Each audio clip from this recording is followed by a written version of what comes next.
Hello, so I am Dan Warrender and I am recording this video really to plug my PhD thesis. So I just got through my PhD Viva on 17th of September 2024, so just last month. And I think during the write-up, I remember talking to someone and they said, probably only 3 folk will ever read your thesis.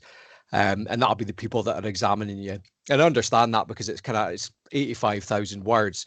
But it's my intent to kind of share a bit of a presentation here with a bit of a sample of some of the stuff that I did for my PhD, with a link in the description of the video to the thesis, and really encourage people to sort of dive into it and have a look at it. Certainly it's something that I found fascinating, and I hope others will as well. I'm recording this on an odd morning as well. I've got a bit of an odd anniversary going that involves Donald Trump, and the only reason I'm sharing that is it kind of gives you a sense of the length of time that it can take to complete a PhD. Now, my first PhD supervision, as I enrolled to be a PhD student, was it was in kind of November 2016, and it was the day that Donald Trump became president-elect when he beat kind of Hillary Clinton, and that was a sort of bizarre moment for everyone. And then obviously he had his presidency, and then Joe Biden was in for 4 years. And then just as I was kind of coming to the end of my thesis, he was running again. And actually on the day that I'm recording this, this is the 6th of November, 2024. It looks like he has won the presidency again. So it's just to give a sense of how long it can take to do a bit of research like this on this kind of on this journey. But enough about that. What I'll do is I'll rattle into some slides, and I'm going to sort of talk through each one. A lot of this is qualitative stuff, so I'll read out a lot of quotes from people, and hopefully it'll make you think, make you feel, and again direct you towards the thesis as well. So the thesis is titled "A Fireball of Emotion, a Qualitative Case Study Exploring Experiences of Crisis and Crisis Intervention for People Diagnosed with Borderline Personality Disorder, their family and friends, and professionals who work with them." So a big kind of convoluted title, but it does exactly what it says in the tin. It's a kind of honest title. This is what it was about. And the fireball of emotion, that was a quote from somebody that I interviewed, and hopefully that's going to make sense by the very end. And some of my contact details are there as well. So I think it's really important. I was reading a guy, Gary Thomas, who's written a lot about case study during the thesis. I really enjoyed his writing, nice kind of accessible work. But he describes researchers as having this undeniable position, essentially that when anyone does research, they're unable to do it from a completely objective, removed from the world kind of standpoint, because we live in the world, so we inevitably have perspectives and bias and stuff like that. So this is me trying to kind of own some of that up front, and at least sort of where I was coming from at the start of this. So I was born in 1982. I would say I've had kind of existential dread since then. I think a lot about the world. I think a lot about life and meaning, and what's it mean to be alive, and why are we alive, and what should we be doing with our lives. Read a lot of kind of philosophy and think about the world.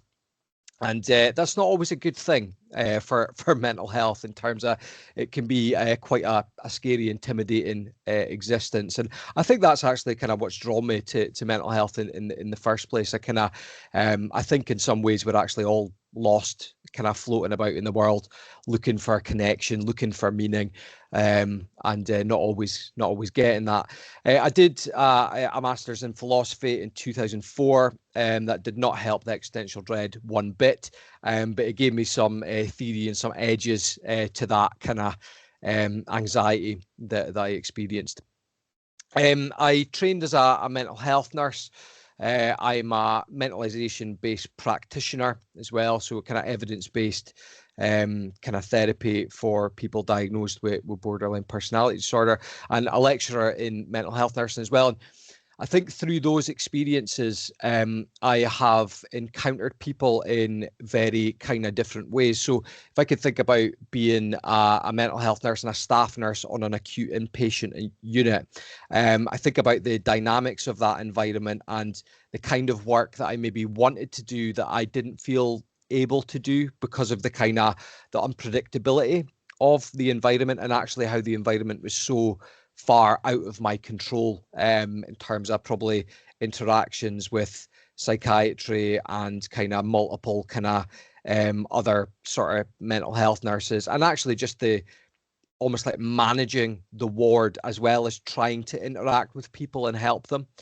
You're almost trying to do two things at once, and I think that often gets very messy. And certainly sometimes I think I was part of care for people that didn't help or did worse, you know what I mean, actually harmed people rather than help people. So I carry that with me, you know what I mean. And I think that that's kind of led to a lot of my interest in this topic. Certainly I remember being a student nurse and seeing people diagnosed with BPD and admitted to wards, and feeling really confused as a sort of naive, almost kind of lay person coming into that environment and thinking, right, okay, this person's full of distress, you know what I mean, thinking about killing themselves.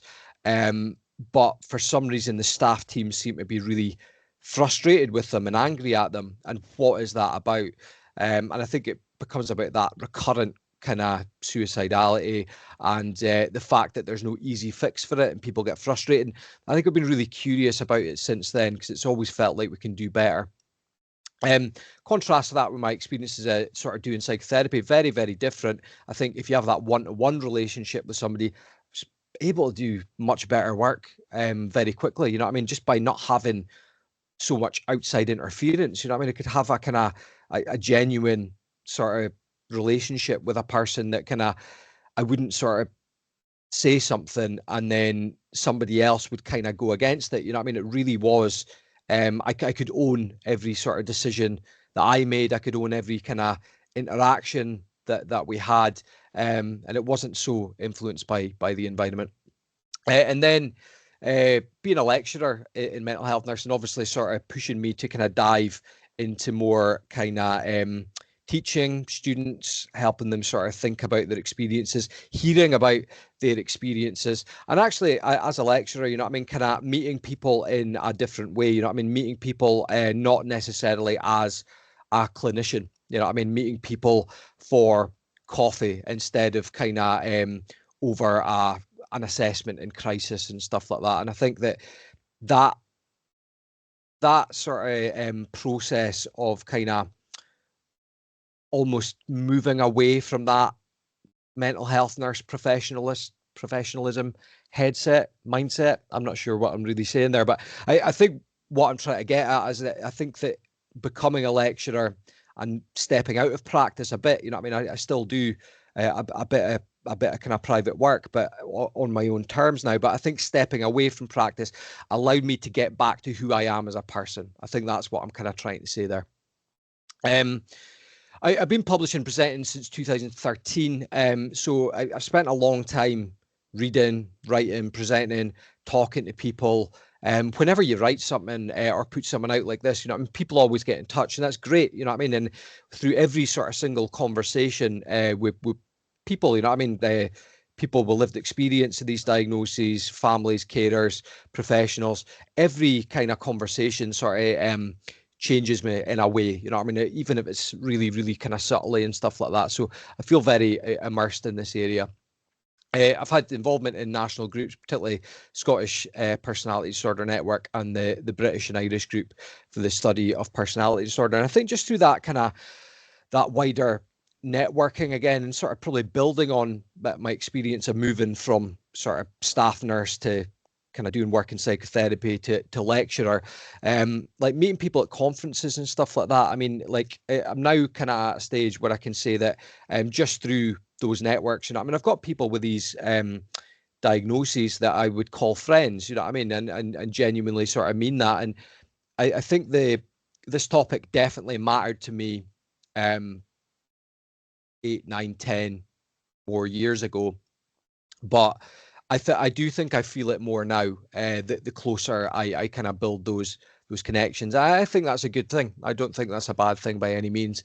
I think we all pursue what we care about, and I guess the final bit to be open about is that I'm really critical of the diagnosis. I don't like the personality disorder diagnosis. I think the borderline personality disorder diagnosis has probably got its own kind of unique sort of complexities, but I think it does damage self-concept, the way a person understands themselves, thinking that their personalities are disordered. Now, I know people might say, yeah, but that's not what it means. But that's what people often take from being diagnosed with this, and not everyone is diagnosed in a kind of nice, robust, supportive way. Some people just get it and then are sort of sent on their way. And there's the way people are treated by others on the back of receiving this diagnosis as well. It's incredibly stigmatized, and people often receive poor care because they are stereotyped as somebody that is going to be, yeah, I mean, insert stigmatizing term here, you know what I mean, attention seeking, manipulative, even some writing about kind of, you know what I mean, the patient psychiatrist's dislike, you know what I mean, that kind of seminal paper from the late 80s. So I could talk for hours about this, but borderline personality disorder is complicated. So it's a hugely contested and controversial diagnosis. Just a reminder for people that borderline doesn't mean almost, although you'd be very forgiven for kind of thinking that, because that's what the sort of the terminology seems to indicate if you sort of approach it thinking through lay language. But it refers to the bordering between conditions of neurosis and psychosis, and that term comes from I think Adolf Stern in the 1930s, group of patients that are not quite neurosis, anxiety, depression, not quite psychosis, and therefore they sit in the middle. They border that. So that's what the border is supposed to mean. It's synonymous with emotionally unstable personality disorder that people might have heard of as well, borderline type from the ICD-10. We've now got sort of two separate and distinct diagnostic criteria. So the DSM-5 still has the categorical model. You know, I mean, we've got sort of antisocial personality disorder, narcissistic personality disorder, etc. And borderline personality disorder sits in there in cluster B. And now in the ICD-11, which moved away from the DSM-5, and we're now kind of hearing that the sort of next iteration of the DSM, the DSM-6, is probably going to follow something similar to what the ICD-11 has got just now. But now that's got a spectrum of traits. So a person will be diagnosed with mild, moderate, or severe personality disorder, and then they will get a sort of description of traits that people have, and borderline pattern is going to be in that sort of ICD-11. So essentially, it almost looked like borderline personality disorder wasn't going to exist, but it was sort of kept in there at the kind of last minute. And actually, emotionally unstable personality disorder doesn't exist anymore in contemporary sort of diagnostic criteria. It's a hugely heterogeneous diagnosis, which means that it's basically people can be very different, have different symptoms, but actually still meet criteria for the diagnosis. It's sometimes critiqued as a bit of a kind of catch-all. You can almost sort of throw anyone into it, particularly given sort of emotional dysregulation is one of those symptoms. And actually, people get overwhelmed by emotions for lots of different reasons, and it could absolutely kind of cross over into different issues that people have. There's general agreement. Key symptoms such as emotional dysregulation, instability in interpersonal relationships, and impulsivity. Again, there can be different sort of reasons for these things. And in terms of thinking about crisis, there's a strong association with self-harm, suicide, and high use of healthcare services. And some suicide completion rates have ranged between sort of just under 4% and 10%. So, and I think this is the thing that does and should, cause a degree of anxiety in kind of health professionals, because obviously we want to try and help people and avoid people killing themselves. But it's properly scary and anxiety provoking work. You could really sort of dig into all this kind of controversy. I mean, I think there's sort of feminist arguments that actually most people diagnosed with BPD tend to be women, although if you look in sort of community samples, it looks like sort of men and women would equally kind of present with sort of similar behavior. So is it that diagnostic bias, and is it a kind of pathologization of women that have often experienced trauma? Some really decent arguments in there. There's also kind of other kind of arguments, thinking of work of Peter Tyrer, who's sort of studied and worked in around personality disorder for years, who agrees with the concept of personality disorder, but doesn't agree that borderline personality disorder is a personality disorder. He would say it's a kind of emotional dysregulation syndrome, and there's actually no scientific basis for borderline personality disorder. So this is a really complicated area. It's a really sort of short way of saying it. Maybe I should have just kind of led with that. But the important thing to remember is that this is the context in which people exist. People exist in this complicated area where there's not a lot of agreement around this diagnosis, and people are having experiences of the diagnosis within this messy context. So what's the treatment? Why explore crisis care? So psychiatric drugs or medication are tend to be the most widely used intervention in mental health, and I think we can probably sort of equate that to the fact that it's kind of easier to prescribe medication than it sort of is to kind of put somebody through therapy, in terms of probably the resource and the time. And I think that's why that this seems to happen. There's no medication approved for the treatment of personality disorder at all, but medication can be used for specific symptoms, comorbidities, and it is used really quite widely.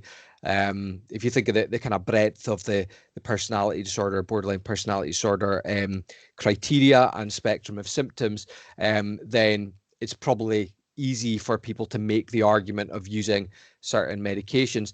Somebody I'd interviewed said, and these are all kind of pseudonyms, said, yet again, it's pill, literally rattling because you've took so much meds, another problem, another pill. So that sense actually that, not that, and I think she said this as well, not that she was anti-medication in any way, but was disappointed that it was always the first line. It was always the first, all right, we'll just change the medication, we'll up the medication, what will we do about the medication? And actually, that's not what lots of people feel that they're needing. And actually, when people have experienced really difficult things in their lives, actually, medication might sort of numb some of that, might alleviate a bit of distress for people. And again, I think I'm always sort of led by what a person says to me around that. You know what I mean? I think that I don't want to decide whether medication's helpful or not helpful for a particular person. I want to listen to them on that.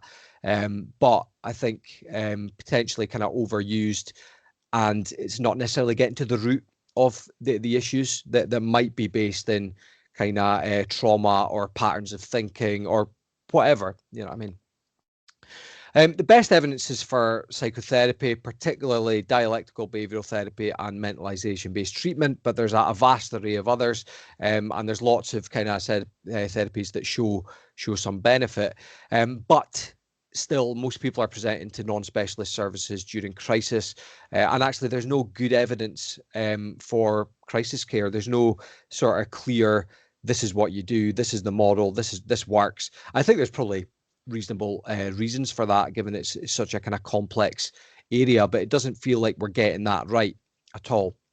That was kind of really what sort of drew me to wanting to study this area.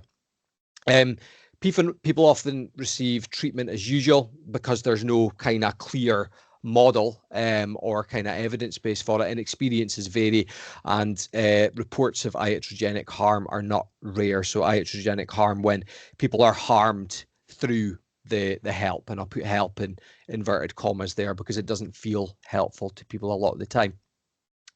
BPD is hugely stigmatized. That's a really important context to have as well. And from this paper, 2019, not being seen as real mental illness. Again, it's a bit of semantics, isn't it? If people are in distress, why argue about what we're calling it? I think that sort of maybe distracts from the issue. People being seen as untreatable. It's not true. People are not untreatable, but if you think they're untreatable, then they will be, because you won't carry any hope with you into that interaction. Staff feelings of powerlessness. I don't think people are always educated well enough on the issues associated with personality disorder and how to help. And when people feel powerless, it's easy to kind of blame a person for not getting better. Preconceptions that people diagnosed with BPD are manipulative and poor level of knowledge and understanding the diagnosis and symptoms. So that's a bit of the kind of context that we're starting from.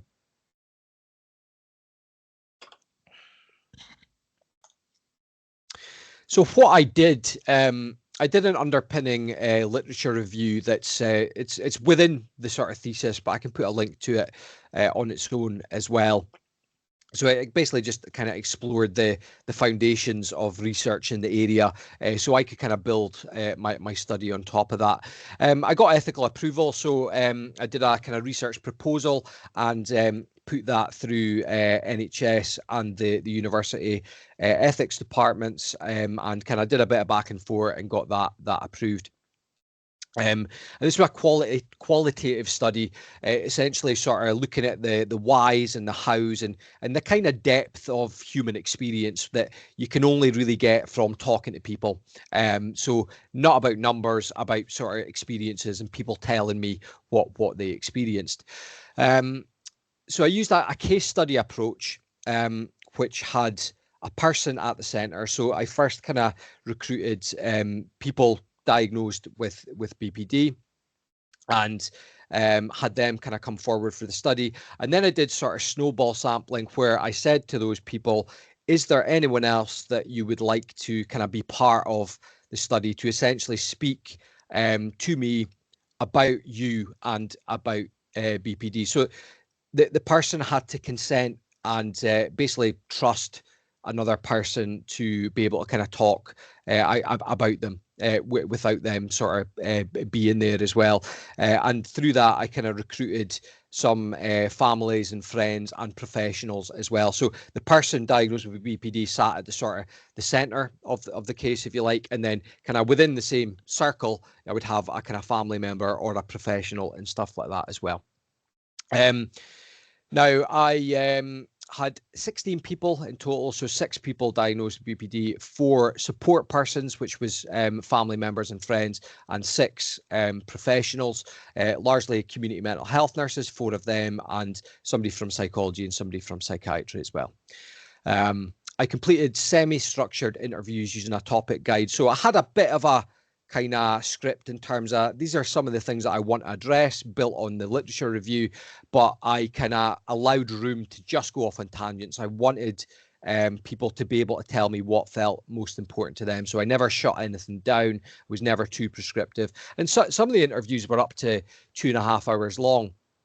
And I think that indicated to me that this is an area where people have a lot to say, and people actually didn't feel, I think a lot of people felt appreciated having the opportunity to talk and didn't feel that they often got that otherwise. The interviews took place between the end of 2021 and the sort of middle of 2022.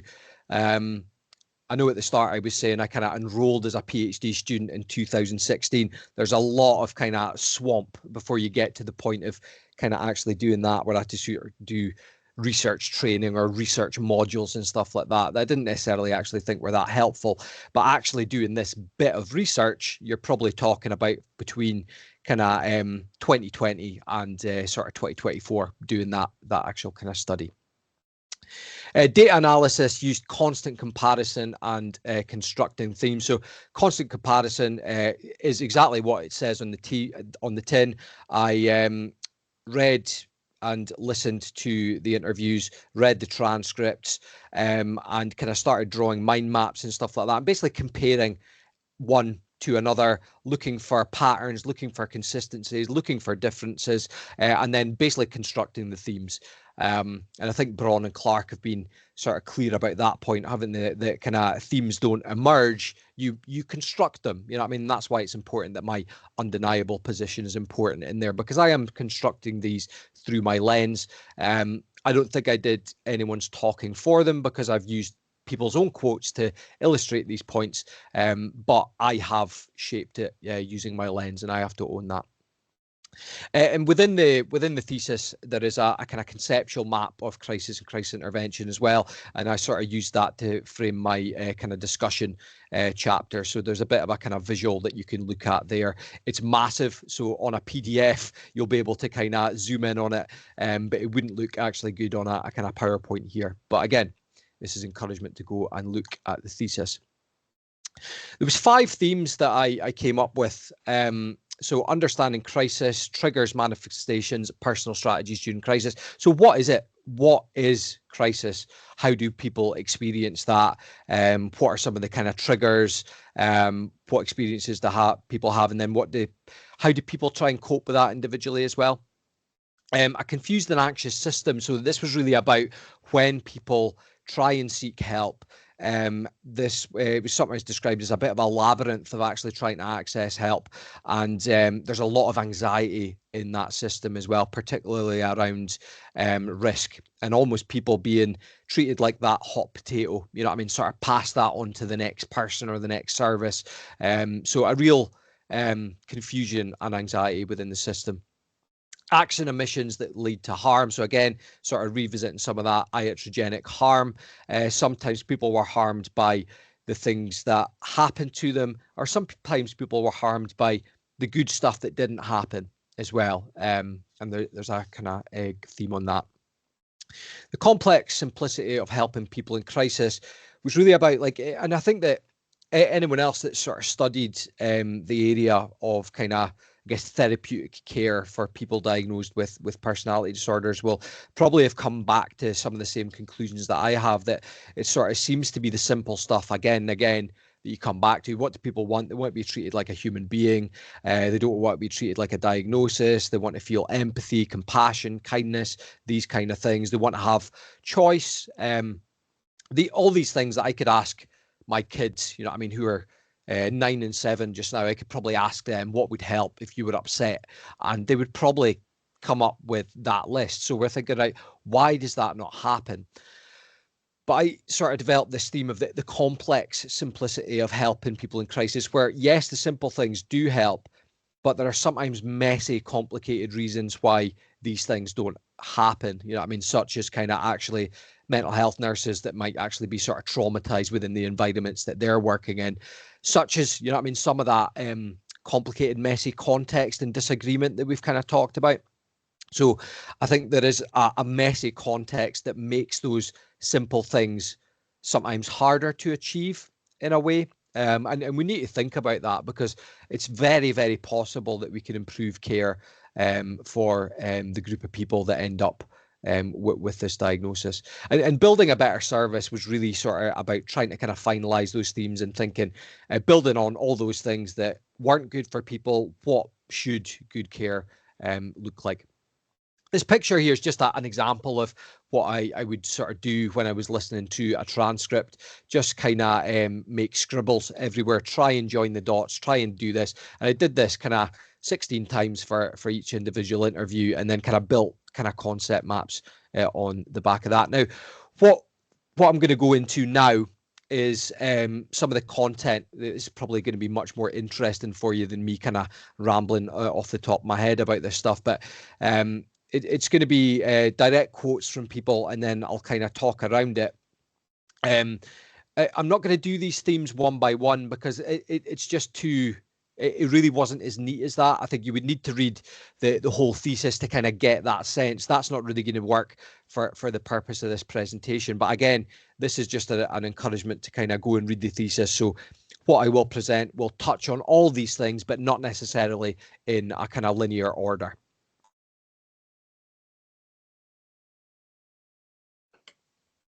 So one of the first things I noticed, or one of the first things that really stood out to me, was the way that people described crisis.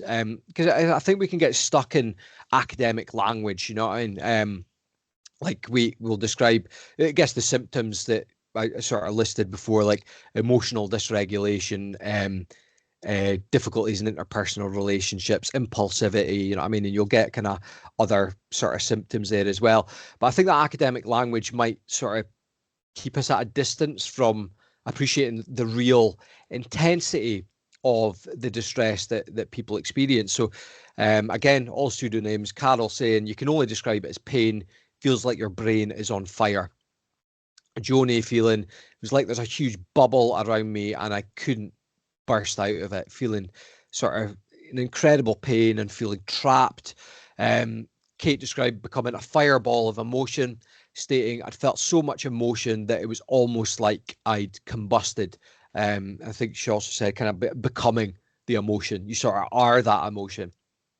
Now this is a kind of really kind of vivid description of just that kind of inner kind of torment that people can experience. I should have maybe said at the start about kind of trigger warnings and stuff like that. I'm kind of always a bit torn about trigger warnings just because everyone's triggers or what upsets people in the world are very, very unique. I would say that, you know, I mean, going through particularly the rest of this sort of presentation, definitely expect to be moved and expect to feel, because people have, when I've presented this same stuff at the British and Irish Group for the Study of Personality Disorder and the Scottish Personality Disorder Network in 2024. I don't think there's maybe anything kind of in your face graphic, but there's a lot of really, really moving stuff. So I guess, you know, I mean, sort of try and keep yourself as well as you can, whoever you are, if you're looking at this. I should have really led with that, but I'm sort of just kind of thinking out loud. So Carol describes how she can be compelled to self-harm. So she says, imagine you're on top of a cliff, you're just by yourself. For some reason, you burst into flames. So below you is water. That would help you, but you're falling 100 feet down. So you're going to potentially break all your bones. Now, you also know how to roll around, but that doesn't work. So you're trying to roll around, you're trying to call for help, and nothing's working. So your choice is to either burn to death or fall 100 feet. So it's like you're just so on fire that you just don't know. Like, it's such a quick decision. You can't just stand there forever, or you'll feel like you're literally going to die if you don't act. Your emotions are so big, you forget all your coping mechanisms. Now, that's such a vivid description, and I think that in academic language, we might just abbreviate that to like emotional dysregulation. You know what I mean? That might appear on someone's notes. And I think hearing stuff like this really, I think, and I've been interested in this and studying this for, you know what I mean, like I said, over 10 years. But it got me closer to understanding that in a much more emotional way, which I think was helpful for me in terms of helping me grasp the intensity of it and that real rock in a hard place that people feel, because it doesn't make sense to the layperson, does it? That, you know, I mean, oh, you're in lots of distress. Why would you hurt yourself more? And you really get a sense of this absolute torment and uncontrollable sort of distress, and a recognition that, yeah, I know this is going to hurt me, but this is intolerable, and this me hurting me is better than what I'm experiencing just now. And I think that we should maybe kind of lean into that more. You know what I mean? If people are using sort of metaphor or artistic expression or any other means of communicating what they're feeling, try and lean into that, because I don't think, I wonder if the you know, the academic language keeps us a bit once removed from it. If I read out again what I just read, I'm assuming you're going to feel that. If I say emotional dysregulation, I'm not sure if you're going to feel that. It's kind of it's a bit of a sort of vanilla kind of term. It doesn't really grasp you. Whereas this grabs you by the neck and says, look at what I'm going through. Can you please understand how bad this is for me? The impact of the label. So I think it's really important that, and during the concept map as well, I've kind of put wearing a label as a sort of essentially a tunnel that people go through when they're receiving care, because you have to understand the care that people experience based on them having this label, because this label does have a huge impact on their experiences of themselves and the way that people are treated as well. Yeah, and this links to some of the reasons that I'm kind of not really a fan of the diagnosis. So Kate felt like a wild, hated monster when she got the diagnosis, hearing the terminology. Online information described someone with BPD as if they weren't even human. Tori saying, it makes me sound like I'm on another planet. I like to think that I have a nice personality. And I think she did. But I think it's really important for people to recognize that people do take this diagnosis as an insult. And I see people defending it in a lot of ways. And I always just come back to that bit of like, but if you've got something that actually, I guess what a diagnosis should do, which I can kind of get behind in some ways, is it's a rough approximation of symptoms, because everyone's always different, that links to a treatment. So essentially it's like a ticket. A person gets a ticket. This is your ticket. Take that ticket to that person that will give you that treatment and care. Now, I understand that. And if it worked as simply as that, then I would be all for it. But imagine you get a ticket that says something insulting to you, and you're just left holding this ticket and reading it, and you find it insulting. And actually then you're going to try and get help, and you're not necessarily getting it as well. It's not like you take that ticket and then you're guaranteed to get care. It doesn't seem to be what happens for people. Stephen from psychiatry postulated, if you've got two people, one has symptoms 1 through 5 and the other one has symptoms 6 through 10, they both get the diagnosis, but both clearly have a very different experience of being alive. I want to repeat that because I think that's like such an important point. Both get the diagnosis, but both clearly have a very different experience of being alive. And I think we need to remember that everyone is unique. We like doing these little mental shortcuts for ourselves and sort of stereotyping, but actually that's not helpful because it's not person-centered. You can't be person-centered if you're diagnosis-centered. And I just think for that reason, it's not a diagnosis that I find often has consistency, but it's treated as if every single person with BPD is the same. I think in the study as well, he said one man's borderline is another person's bipolar in this line of work. So there's a recognition that actually there's huge subjectivity in psychiatry and in mental health care, and you could get the same person but two different perspectives on that person's distress that might lead to different kind of diagnoses. And even if two people have the same diagnosis, they do have a very, very different experience of being alive. But because they've got that same label, they can experience the same treatment, and they are stereotyped in that way. And people felt that as well. So Alison saying, I'm not seen as a person, I'm just seen as this BPD label. I'm prejudged before anybody even remotely gets to know me. That's what they see first. This label's damaging to many people. I very much notice how I was treated before and how I've been treated after. I've lost that humanity in being treated like a person. Professionals don't even consider my ADHD or even like my depression or anxiety. So I think when people are shifted diagnosis, people notice that they'll have diagnosis of one thing. If it moves to borderline personality disorder, they feel like they are treated differently very quickly.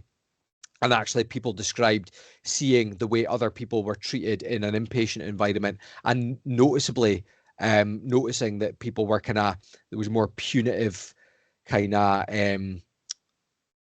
sort of approaches for people diagnosed with BPD than there maybe was for bipolar. But also this diagnosis overshadows other people's other issues, you know what I mean, such as kind of ADHD, which might actually explain some thoughts, feelings, behaviors that you might actually diagnose as BPD as well. So it's so messy, and people find that they're overshadowed. This BPD label looms over them, and they pass through this tunnel as they're trying to get care. Carol saying, I think that diagnosis has ruined my life. Just take a breath with that. I think that diagnosis has ruined my life. The stigmatizing attitude has come from the diagnosis alone compared to other sort of diagnoses. They see it as made up, not based on 30 years worth of trauma. They just see you've done this to yourself. Yes, I did, but did I? This was just my hand.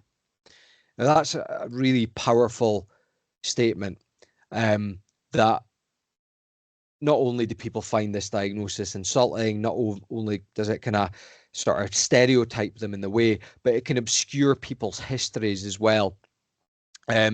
People feeling that they were sort of disconnected from their experiences of kind of trauma and neglect in life, and it was just seen as, and some people got the diagnosis in terms of it being completely disconnected from their life experiences. No, you've just got this, you've got this thing, this is what you've got, you're having these experiences, you've got these symptoms, you've got this thing, and it doesn't feel like it's connected to adaptions from trauma and neglect, you know what I mean, understandable responses to adversity. And when she says they just see you've done this to yourself, yes, I did, but did I? This was just my hand. There's something really powerful in there about responsibility. You know what I mean? The fact that kind of we're saying that everyone needs to be responsible for their actions. And I think there's a bit of truth in that, of course, isn't there? You know what I mean? There's a bit of people have to have autonomy and control over their own lives, because we can't kind of prevent people from hurting themselves forever and stuff like that. You know what I mean? We have to encourage that, but there's a bit, how do you do that without blaming people for that as well? So it's that sort of encouraging responsibility and autonomy, because we want the best for people, and because we want people to have control over their own lives, and because we know that sometimes in trying to prevent people from hurting themselves, the mental health service can actually hurt people more in a way. But how do you promote that autonomy that we want for people without blaming people for the situation that they're in? And I think that's beautifully phrased there. You know what I mean? You've done this to yourself. Yes, I did, but did I? This was just my hand. You know what I mean? Thinking that there's more to this than just me hurting myself here, that you're not seeing. And Nina, a community mental health nurse, saying, listening to the language, she said, the way that patients are spoken about, it's shocking. It's not smart. It's not funny. Quite frankly, I'm embarrassed. So even professionals within the mental health service actually being embarrassed of other professionals within the mental health service. So everyone sees this. This is not a kind of I don't know, something that just patients experience and can kind of invalidate them and say that, oh yeah, they just don't get it. Everyone sees it. And again, is this universal? I don't think so, because I think people will say that they experience good care, but it's definitely not rare. And I try and float in the middle of that. And what I've noticed over the last few years, that I've sometimes been critiqued by people that have used services and stuff like that, and I'm always willing to kind of take stuff on the chin of maybe not being hard enough on mental health nurses in particular. But I've also been critiqued by sort of mental health professionals and stuff, saying we're doing our best, you're being kind of too hard on us and stuff like that. And I'm trying to sort of sit in the nuance there. I know that sometimes there are good people out there trying to do good things, and sometimes people experience good care. I just don't want us to shy away from the fact that sometimes the care offered people is quite embarrassing, and it's not helpful in any means. So fear of litigation and the risk of working with the risk. So this is maybe some of the, that kind of complex simplicity. What are some of the factors that get in the way of the simple stuff happening? And I think we've got quotes from community mental health nurses here talking about essentially that anxiety around risk. So Nina saying managing and holding risk is a frightening thing. Annie reflecting on a person's attempted suicide, saying, I kept on reminding myself I did everything I could, but then I was thinking this is more about litigation rather than thinking about the personal side. So people did worry about people and they did care about people, and obviously didn't want them to die and didn't want them to hurt themselves. But they also worried about themselves within that in terms of what's going to happen to me if this person dies. Am I going to be kind of hauled up in front of the Nursing Midwifery Council, or am I going to be kind of put through investigations by the organisation? Essentially, am I going to get in trouble? Am I going to lose my registration or lose my job? I think that was the kind of the bit that was at the kind of the end of that. I understand Billy saying, I understand why people don't have a risk threshold, why they might be risk averse, essentially, and not do positive risk taking or tolerating risk. We're in such a vulnerable position. And I do understand that people reach a point in their careers, whether they've got a mortgage, you've got kids, it's not worth putting your registration on the line. Is it worth putting my registration on the line to take this gamble? Because it is a gamble always. I think there's something in there about the inherent unpredictability of human behavior that I would I would agree with, because you don't have that confidence that your managers will have your back if things go wrong. We live in a blame culture and we are sitting ducks. Now, if somebody's thinking that, that is inevitably going to have an impact on their decision making of particularly when it links to giving a person autonomy. You know what I mean? Sort of imagine a person's in an inpatient environment and letting a person home on pass, or, you know what I mean, letting a person just go to the shop, or, yeah, essentially approaching that least restrictive mentality that we should all be aiming for. Instead, we're maybe kind of sitting with that most restrictive, and this might be part of that. And Mark saying it's a litigious age and organisations don't want any of the blame to hang on them. So I don't think it's entirely unreasonable to assume they'll hang it on you if they feel like defending themselves. When I look back to other experiences I've had vicariously of bad things going wrong, the organisation does not love you. The organisation loves itself and will do everything to protect itself. I think I've certainly seen that with a lot of organisations over the years, that reputation is really important to an organization, and certainly people have not felt supported. But I think we can probably sort of critique this as well. You know, I mean, I've seen this kind of critiqued in terms of how much people have actually sort of lost their jobs or lost their registrations on the back of kind of decisions, and then maybe people kind of dying by suicide or whatever. Like how much has this actually happened? And I don't actually know the sort of numbers around that as well. And I think it's important that we sort of maybe try and find that out and discuss that more. But I think the important thing here is that this is what people believe. And if it's what people believe, it will impact on their decision making and what they do. If you can sort of quickly contrast that sort of last slide with this slide, in that so this is no longer a diagnosis of exclusion in terms of people still struggle to access crisis care. So the last slide was really about how people can become risk averse and feel really anxious about that risk, and it can lead them to kind of not have that risk threshold and potentially be most restrictive rather than least restrictive. But at the same time, we live in a world where some people are potentially kept in hospital for, years. You have people that have been with this diagnosis that have been in hospital in inpatient units, contained, sometimes detained under the Mental Health Act for years and years and years.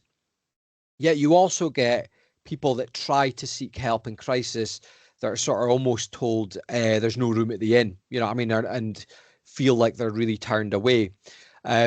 and it's maybe a kind of opportunity to plug some of the other work that I've done around kind of the ethics of either containing risk or tolerating risk, because I think there's complications whether you take either of these approaches. And I've kind of developed what's called the action consequences model, which is a model essentially for thinking about the difficult decisions that people have to make, thinking about whether you contain risk or tolerate risk, and essentially thinking about the potential consequences that might result from that.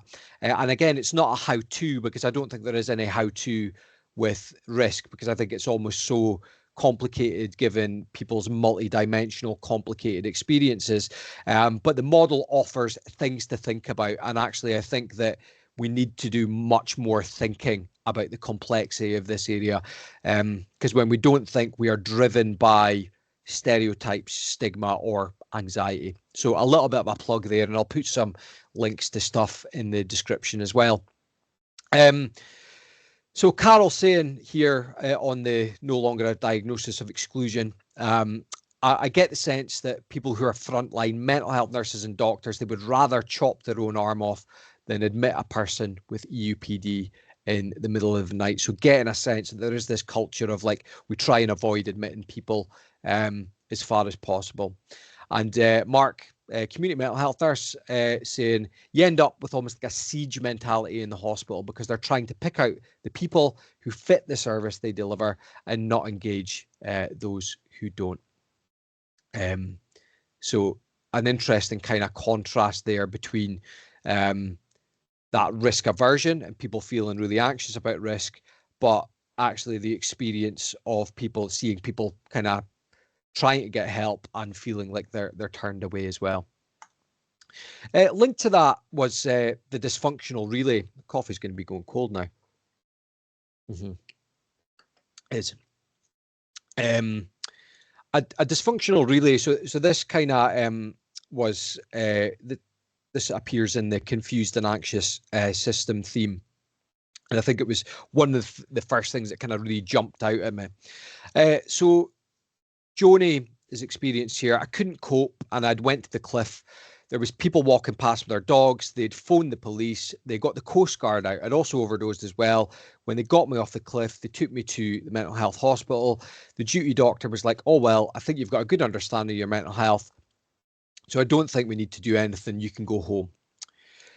The police were like, we don't think she can go home, because we were on the cliffs with her. We saw the distress she was in. The police were like, we don't want to put you in a cell, but we can't send you home.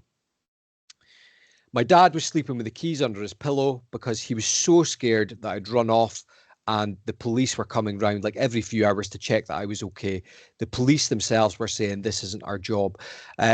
This was a pattern that was experienced by quite a few people, noticing, that interaction between police and mental health services. And I think the police feeling really, really frustrated that they would often be first to respond, essentially taking a person to a place of safety, when the mental health service would say, you don't meet our criteria for admission. And then the police would feel left with the person and not agreeing with the assessment that there was no kind of risk there. In the discussion chapter, I actually sort of linked this to potentially a bit of kind of bystander apathy. And two things to think about here is that because the police have intervened, mental health services will see a crisis that is less than what it was originally, because the police have kind of almost done some of that work, because they've done a bit of that intervention and they've taken a person to the hospital for assessment.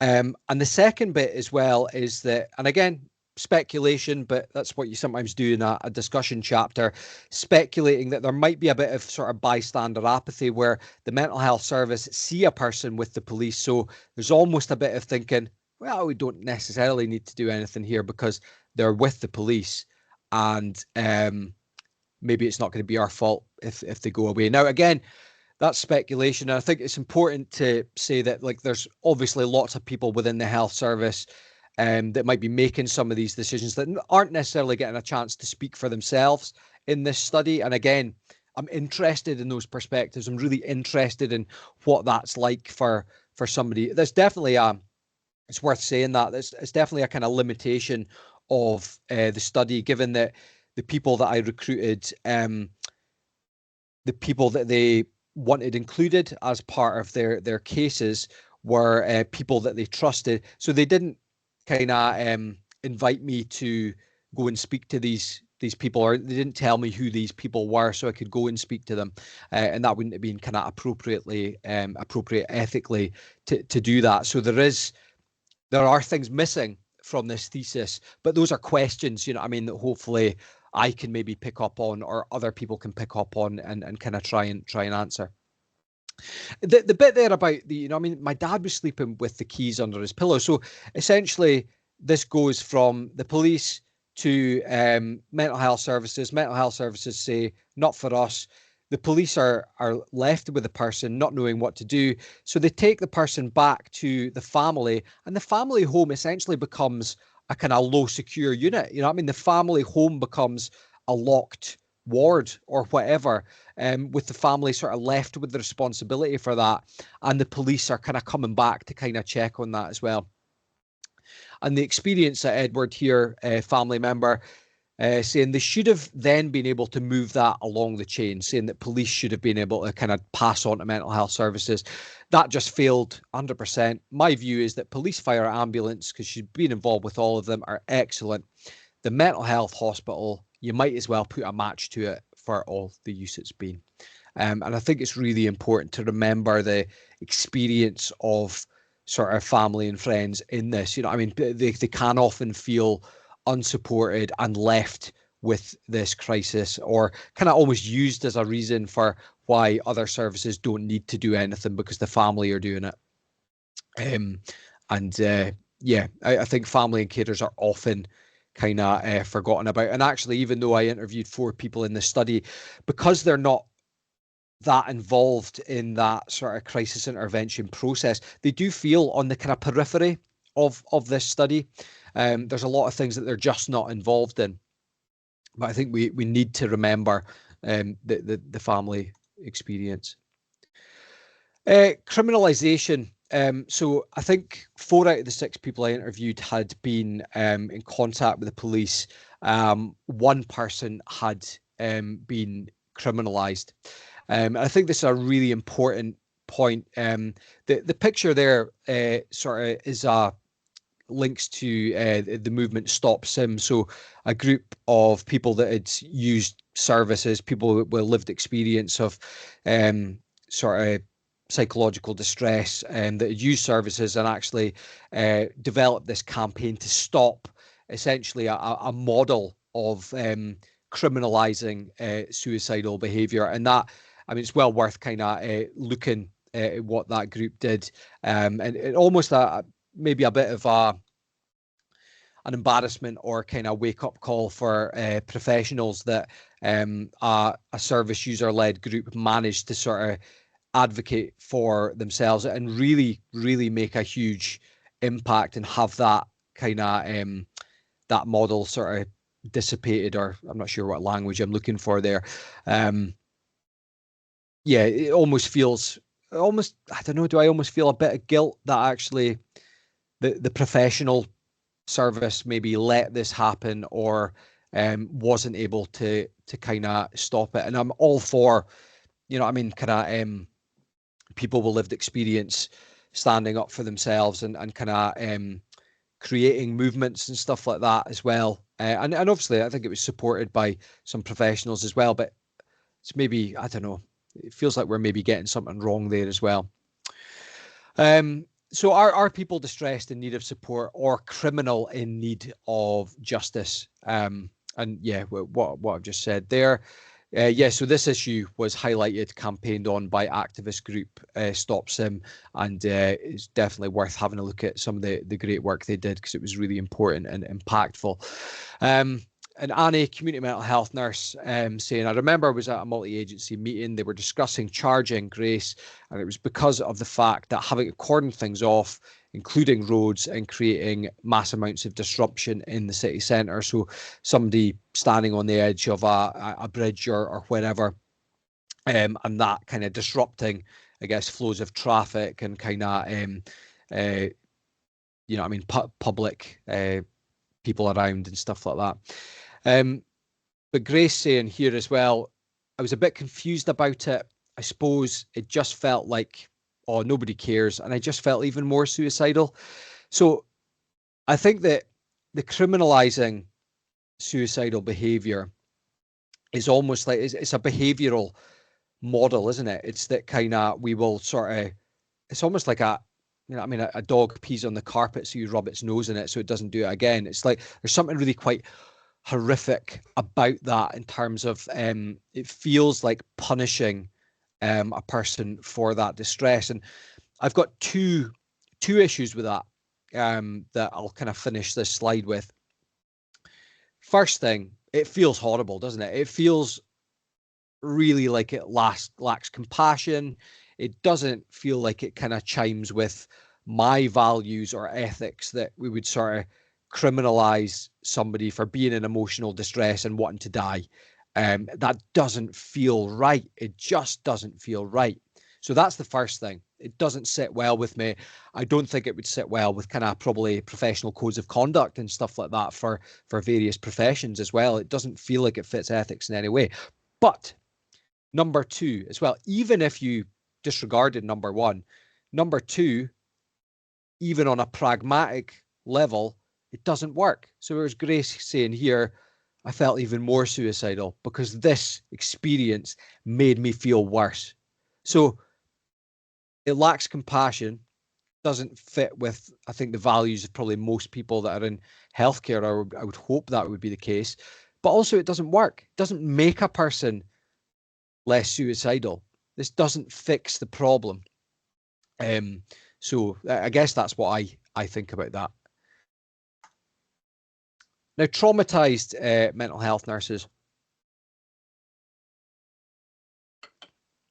Again, this probably links to the sort of complex simplicity of why people might experience poor care or not get those simple things that help.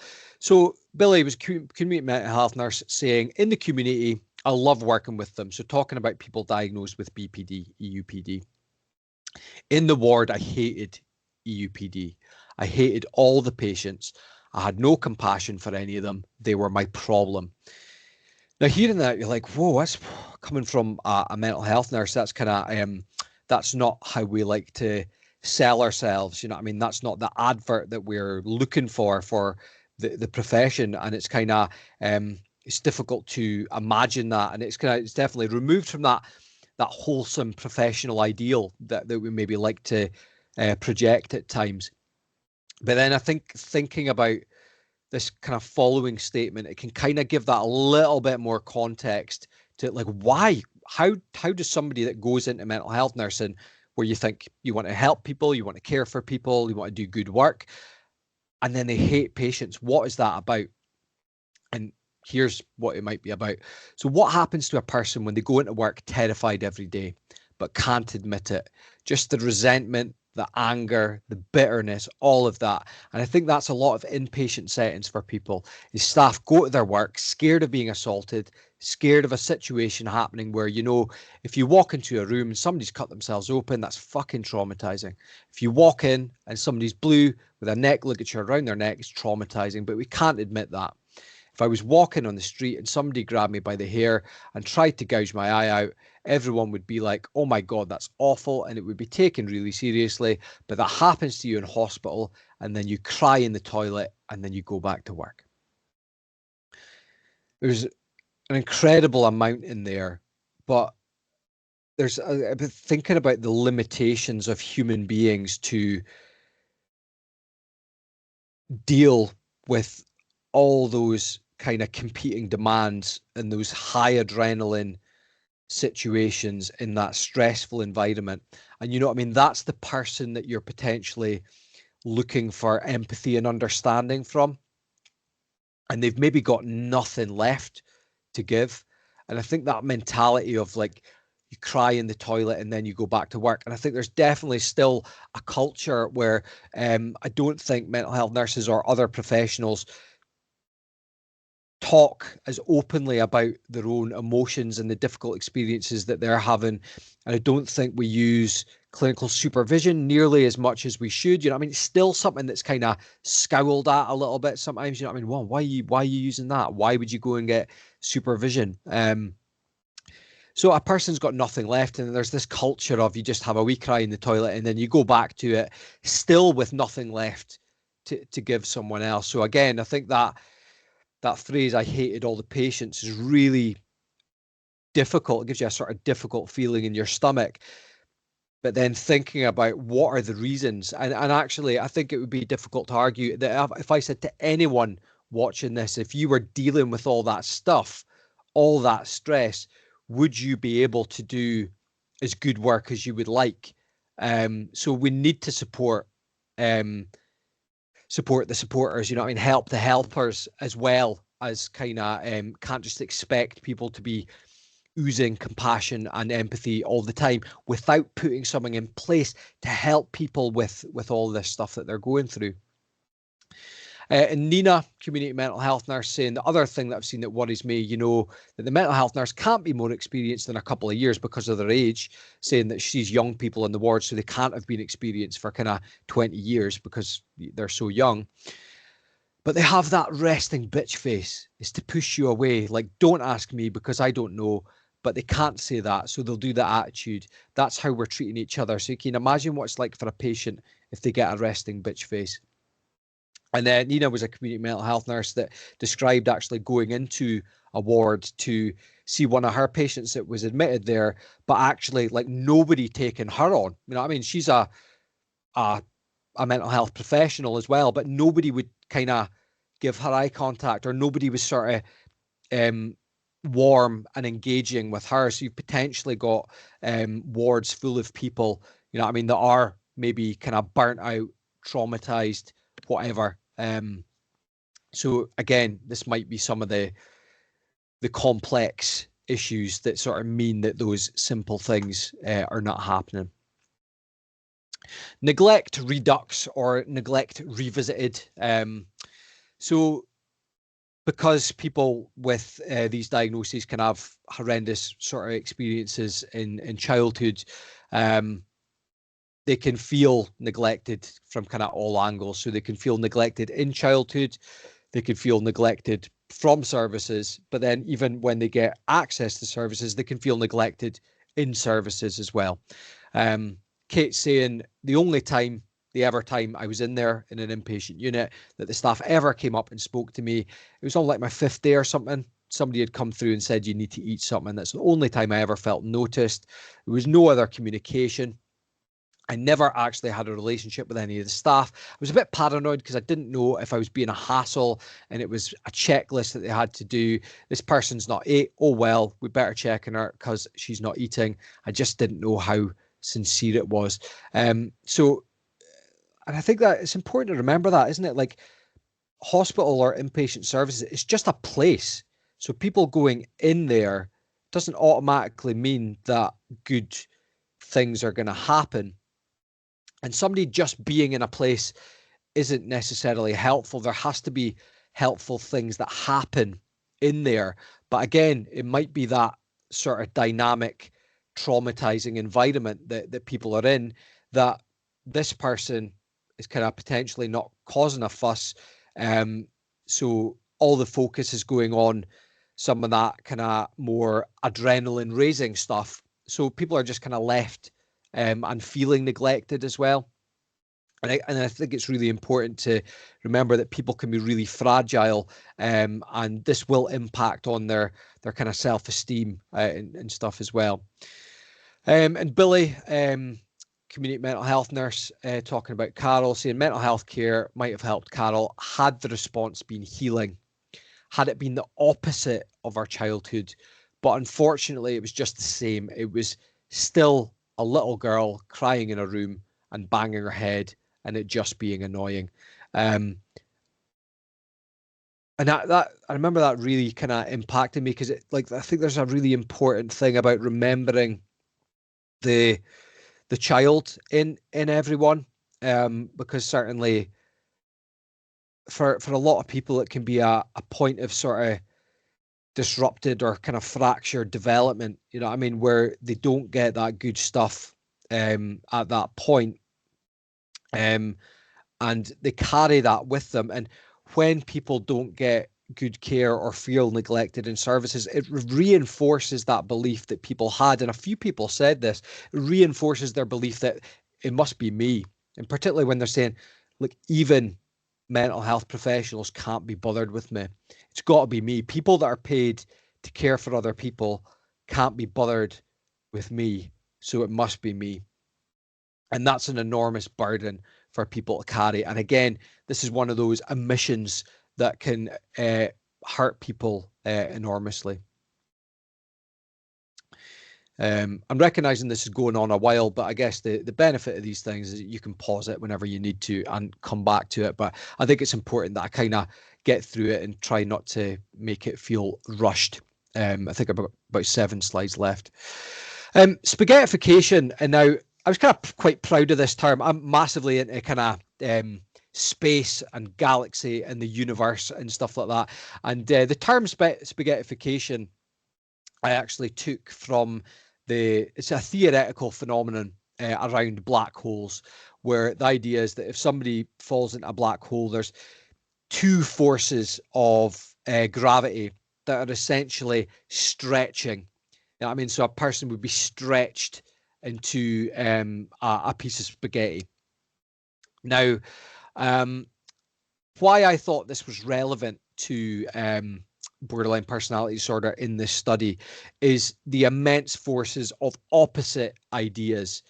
And what people had experienced was simultaneously being described as not unwell or not real mental illness. I think we kind of talked about that and some of the stigma at the start, versus being too unwell or too unstable for therapy. So there's this idea of like not fitting anywhere. I'll read out these quotes and then I'll kind of try and summarize that. So Alison was told by a mental health nurse to calm down because there's ill people here. So incredibly invalidating, you know what I mean? The idea that your experience isn't like these other people's experience, you know what I mean? These people are ill, you're not ill. Really, really invalidating. Grace saying thought other disorders are taken more seriously, so noticing that people with other diagnoses were treated differently. And Carol heard professional state it's not even real mental illness, indicating she was taking time away from people that are actually unwell. So your distress, it's not real illness. Really, really invalidating. But at the same time, you have experiences like this. So Alison saying they were just like, you're too unstable for therapy just now. I'm like, well, if I'd had therapy before, I probably wouldn't have got that unstable. Very, very fair point, isn't it? You know, I mean, it's a very, very fair point. And this is where people would feel punished for being in crisis. You know, I mean, maybe be on a waiting list for therapy, experience crisis, and then suddenly the service is able to say, oh, had a crisis, not ready for therapy, too unstable. So actually people are then punished and put further back down that waiting list because they're not feeling well.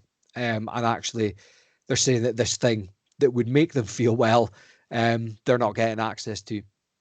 And Carol describing that horrible cycle as well. The only thing that's going to work for you is therapy, but we're not going to give you therapy because you can't stop self-harming. So people essentially fall into this black hole, don't they? There's this idea of like, it's not real mental illness, invalidate it. You know, I mean, it's not really anything that we should be caring about. But you're also too ill for therapy. So you fall into this abyss of not getting that kind of good, kind of long-term therapy that I think people need. Often to recover, and not getting quality care during this crisis experience because you're not seen as part of the club. You're not seen as part of real mental illness, whatever that is, because I think that actually that could be a very semantic kind of conversation at times. So people are spaghettified, and I think this is a huge problem for people. And I don't really buy that kind of idea that people can be too unstable for therapy. And there's a It's a good quote from it. It's a chapter by Rex Haig and Nick Benefield. Hope I've got that name right, but hopefully people will be aware of their work. But they've sort of got a nice quote that talks about any evidence base for psychological therapy is almost completely invalid if you're not willing to work with people with kind of complex problems. If you're not willing to if you're saying that people are too complex for therapy, then it's almost like you kind of that sort of removes the validity of the evidence base for any of these kind of psychological therapies. And I think that's a really, really good point. Why are we not working with people that really need it? 2 recoveries. So this is getting a bit more specific around the kind of iatrogenic harm that the people experience. So harm that's caused by diagnosis, manner, or treatment of kind of the mental health service. So Kate talking about being in an inpatient environment.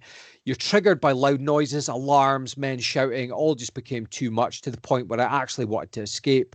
I know it's not supposed to be enjoyable, but it's not been helpful. It took me quite some time to get over what I'd been through in there, let alone going over why you were in there. It was sort of 2 recoveries at once.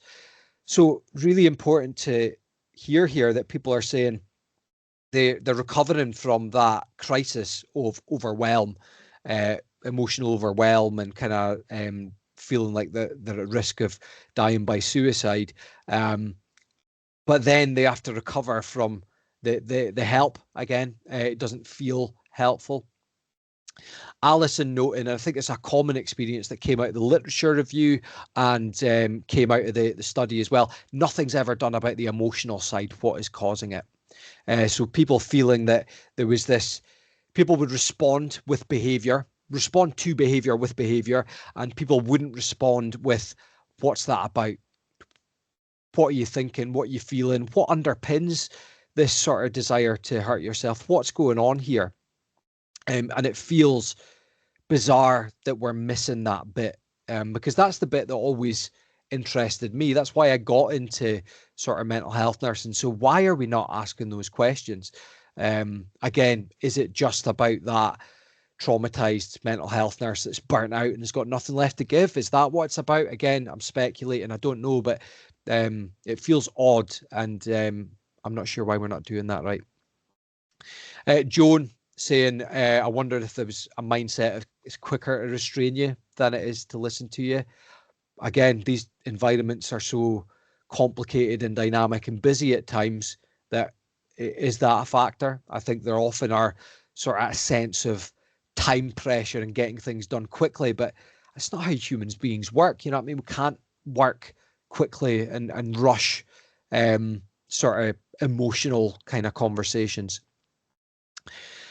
Carol described approaching a mental health nurse and said, I just want to talk, but recounted being told, well, that isn't my job. And as a mental health nurse, that makes me cringe enormously and feel embarrassed. And there's definitely points, you know, I mean, where I really feel like there's lots of threats to mental health nursing. I've kind of written and presented on other stuff regarding this, like the mental health deserves better stuff, the threats to education, you know, I mean, how nursing itself kind of, or adult nursing sort of swallows up mental health nursing and it disappears, how we're kind of dominated by psychiatry a bit, how we're kind of sort of the nurse therapist role is disappearing, how other professions such as allied health professions are kind of squashing our space and stuff like that as well. So lots of threats to mental health nursing, but one of the biggest threats to mental health nursing is mental health nurses as well. When I hear stuff like that, that's incredibly embarrassing for somebody that has the same registration as me. I don't feel a sense of pride having a mental health nurse registration when I hear that stuff. I feel a sense of embarrassment, and I just wish that things were better. Yeah. Alison saying, I was like, if I go to a room, I'm going to hurt myself. The only way I could get my words out to say I'm in crisis. Again, you know, I mean, people, when they're in crisis, can't necessarily articulate it. People are able to say neatly, I am in crisis, can you help me? People will communicate this in ways that feel quite kind of disconnected and broken and fractured, and sometimes they'll communicate through behavior as well. I was actually asking for help, which is quite rare for me, and I got told by a nurse, I don't care, that's on you, stop having a tantrum. I wasn't having a tantrum, I'm not a toddler. Again, I think it comes back to that not being taken seriously, you know what I mean, not being seen as real mental illness, whatever that is, and being really, really invalidated. And what that does is it just kind of adds harm. You know what I mean? You're adding harm to a person's experience. And Alison again saying, I was very aware that the hospital was making me 10 times worse. So what helps? So coming back to the complex simplicity. So simple things help, which are not simple due to the complexity of issues that surround the interactions. I think Stephen, especially doctor, recognising the very first step to doing anything therapeutic for patients with BPD in an inpatient environment is trying to do something therapeutic for staff. Situations where nurses remember what they were into. And I think that there is something about mental health nursing where I think actually lots of other professions get more space to think than mental health nurses. I think mental health nurses and awards are in it. I think I wrote a paper in 2015 about staff nurse experiences of using mentalization-based therapy skills in an inpatient unit when working with people diagnosed with BPD. And in that came out of this sort of qualitative data that I think that an acute ward can almost sort of feel like the trenches in a way, like you sort of dig yourself in, and for a 12-hour shift, you're there no matter what. Whereas I think somebody like a psychiatrist or even like an OT or whatever, they can sort of tend to dip into a ward and then dip out. So there's a bit more of that kind of, I guess, liminal space. There's a bit more space to think, whereas mental health nurses will be in it.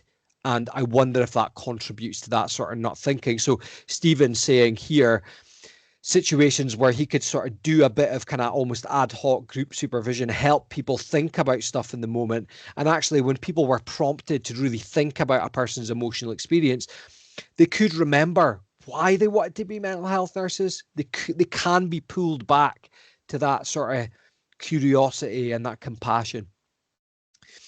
Kate saying importantly, I don't know how to help myself when I'm in crisis, let alone expect someone else to know. And I think that's a really important point, isn't it? Because there's something comfortable that we need to get comfortable with, that not knowing.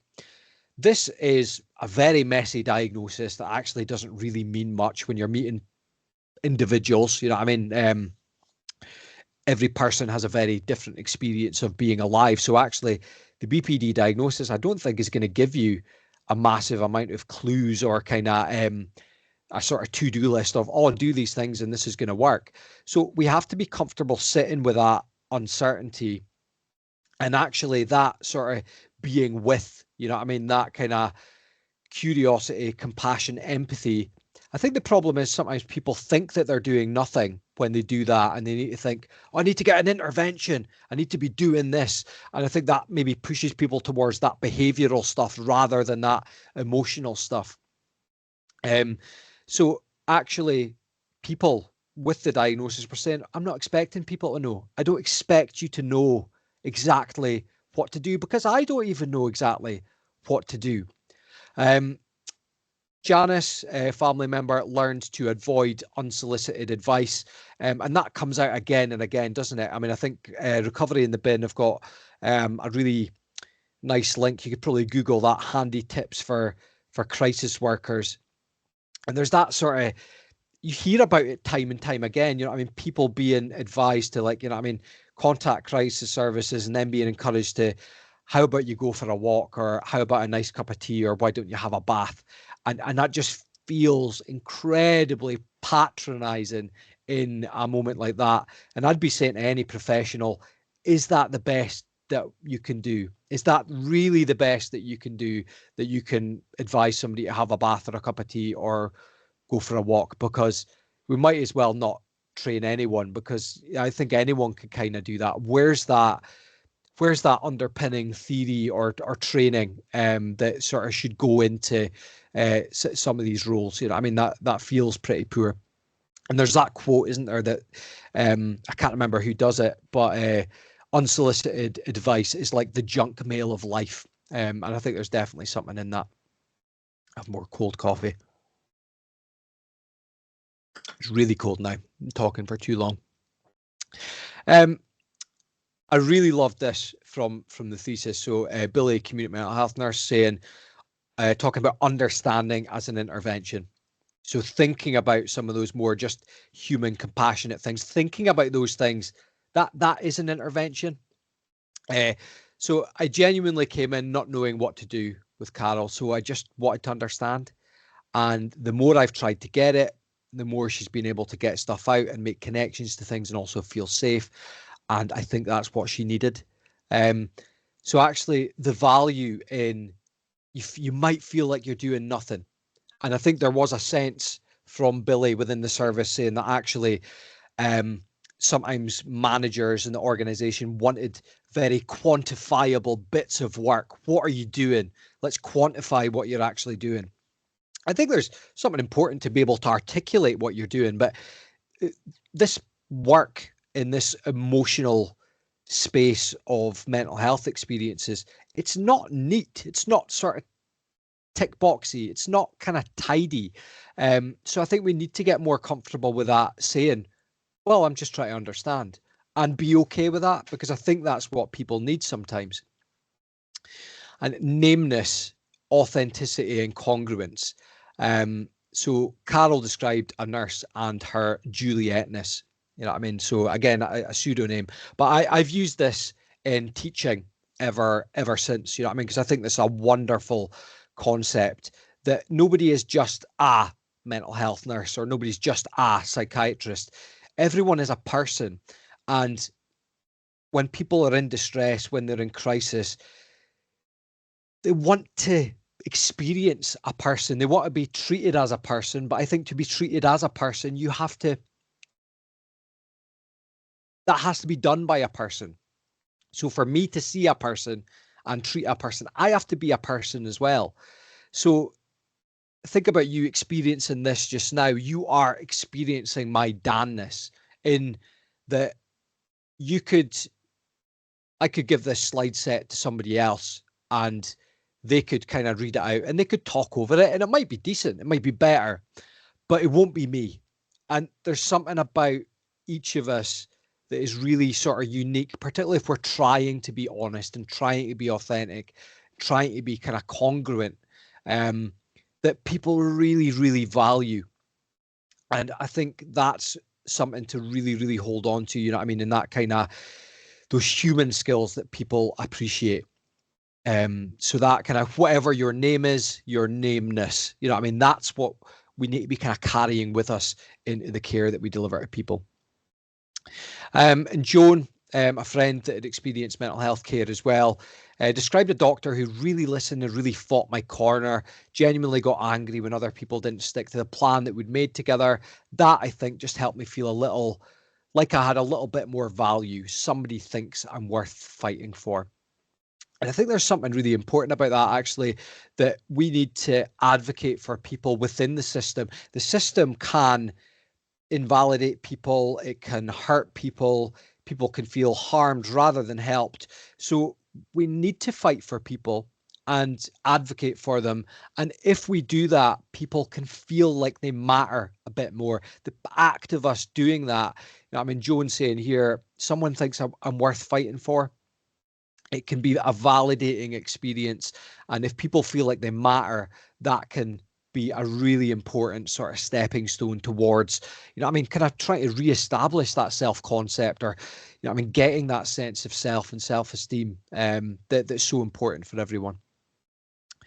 And Billy saying here, Carol, for me, has changed the way I approach most of my patients. She's quite an important patient to me because most of my patients, I think, now have a better experience as a result of what I've learned from working with her. And I think that's important. I mean, I think that it's in some of Irvin Yalom's writing as well, is let the patient matter to you.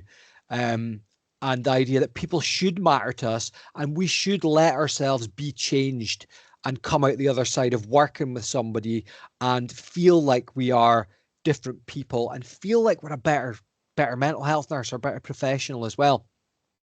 And I really kind of attuned to that as well, because I've worked with people before where I've really felt that person has mattered so much to me, and I have come out the other side a different person and a better mental health nurse as well.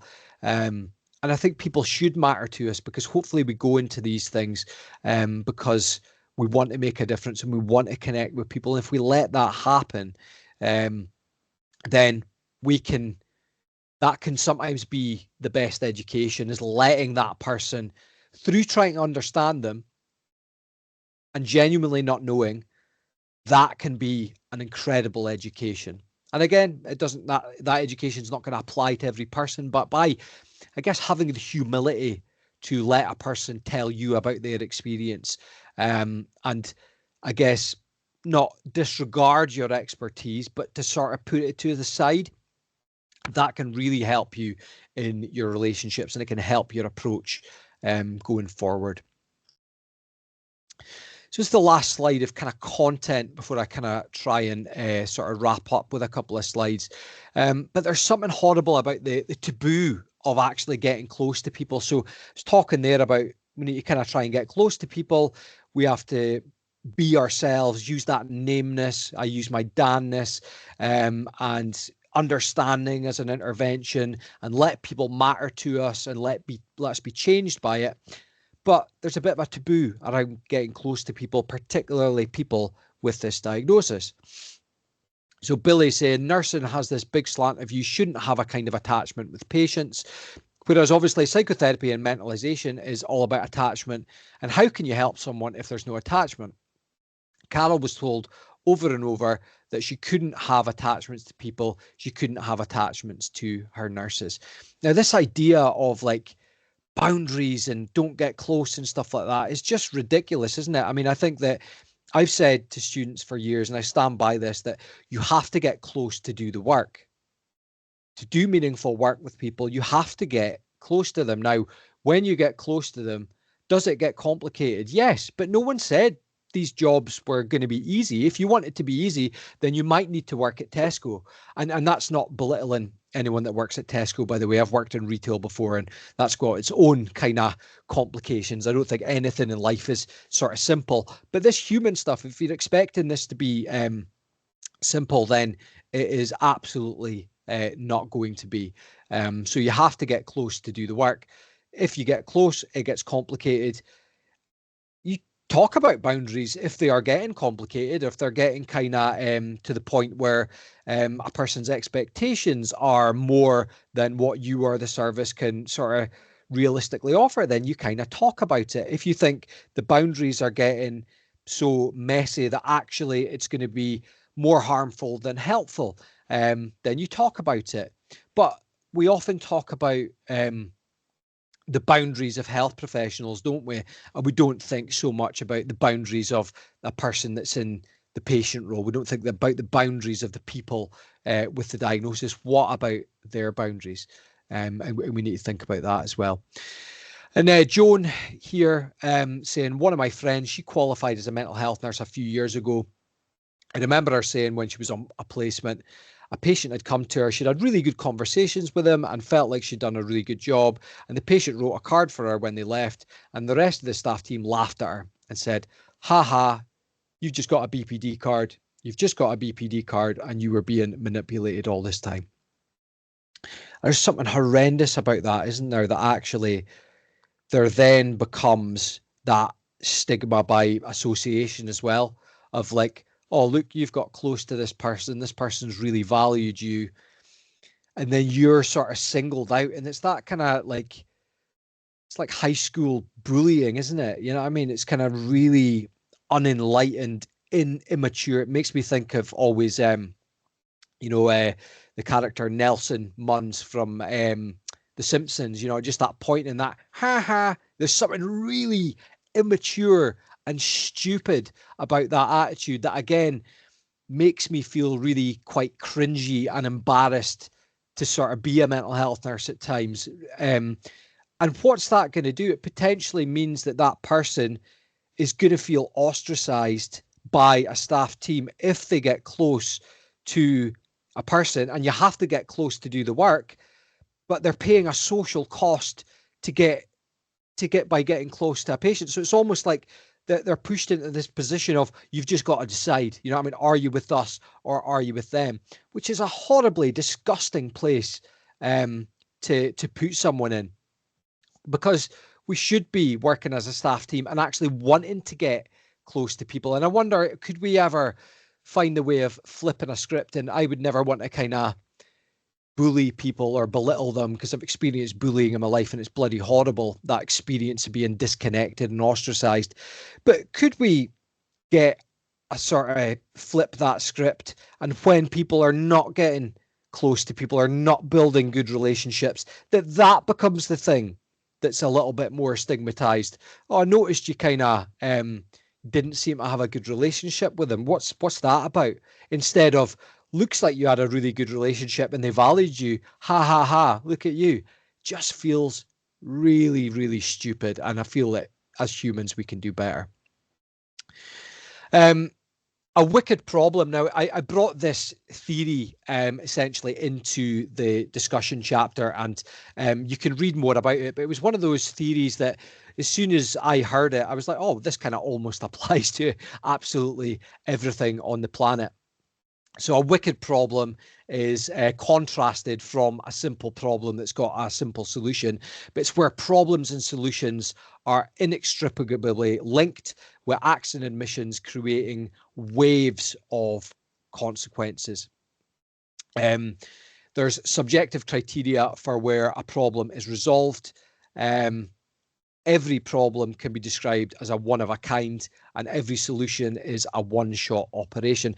And there's something about, so the problem here is a person experiencing crisis, whatever that is for them, because it's different for everyone. Emotional overwhelm of thoughts, feelings, and behaviors, and they cope with it in different ways. So that's the problem.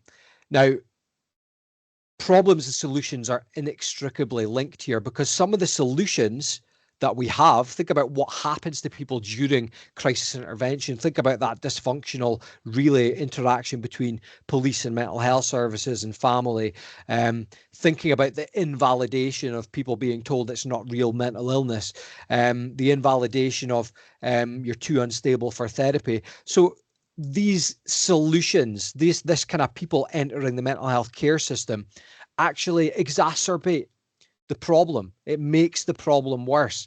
So there's waves of consequences from the solution. The solution doesn't solve it in any way. There's subjective criteria for where a problem is resolved, in that when do you know that a crisis intervention has been successful? When we are working with subjective human beings that have different experiences. And would a service say that a crisis intervention was successful? And would a person agree with that assessment?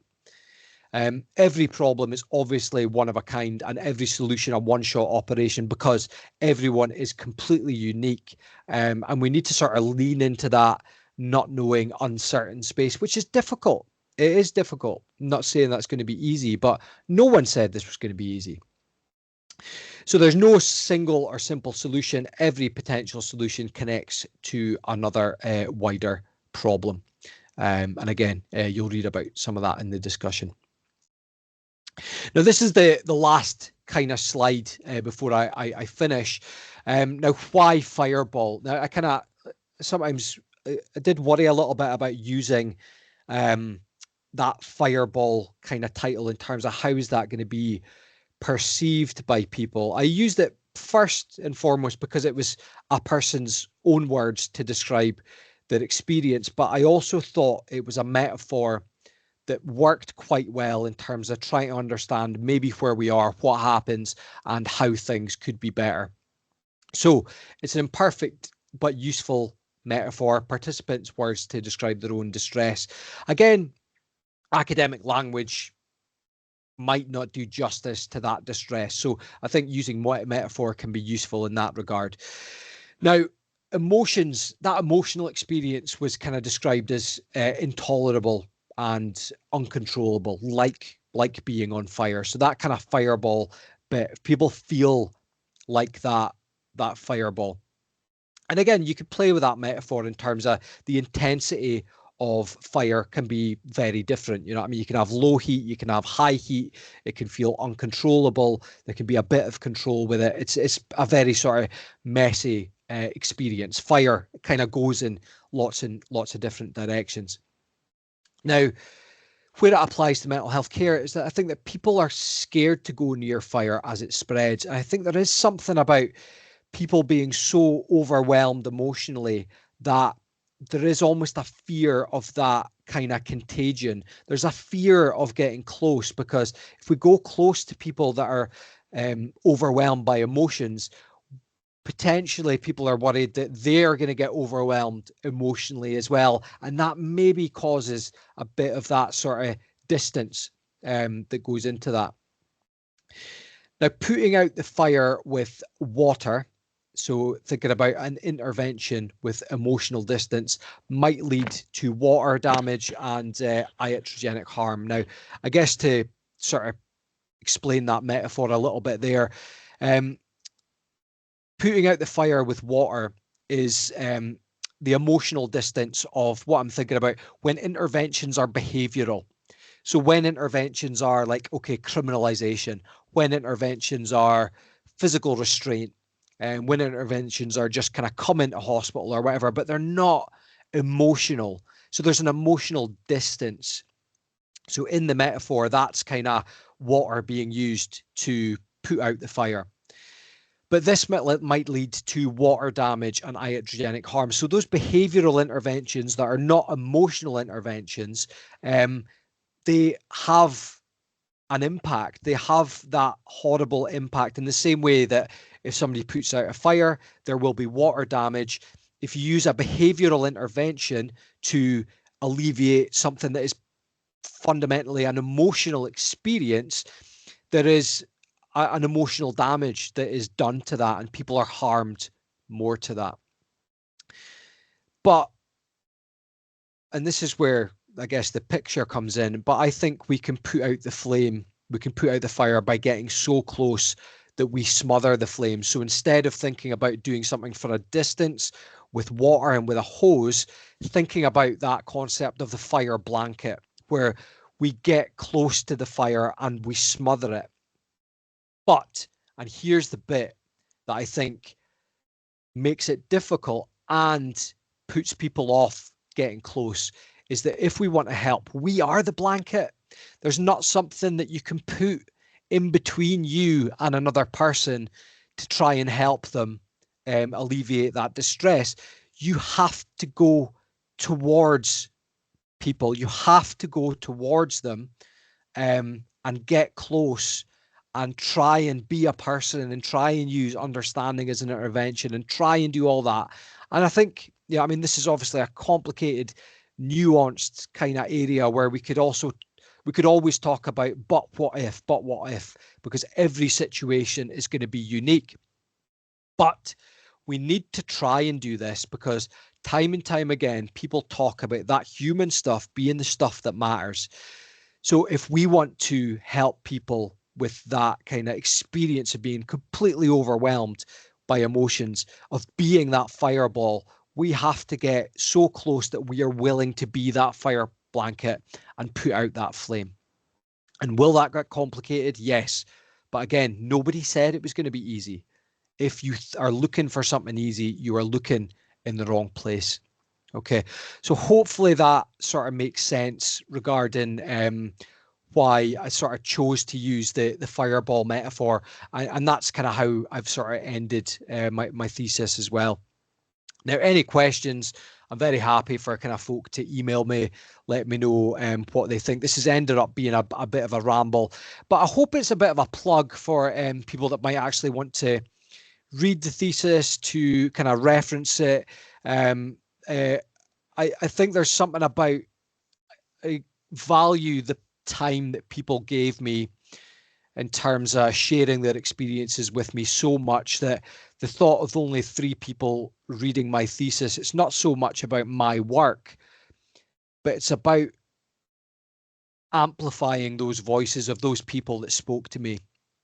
If you've watched this, I'm grateful that you have heard some of the experiences that I've heard, because I think those people deserve to be heard, and I don't think people are heard enough in this area.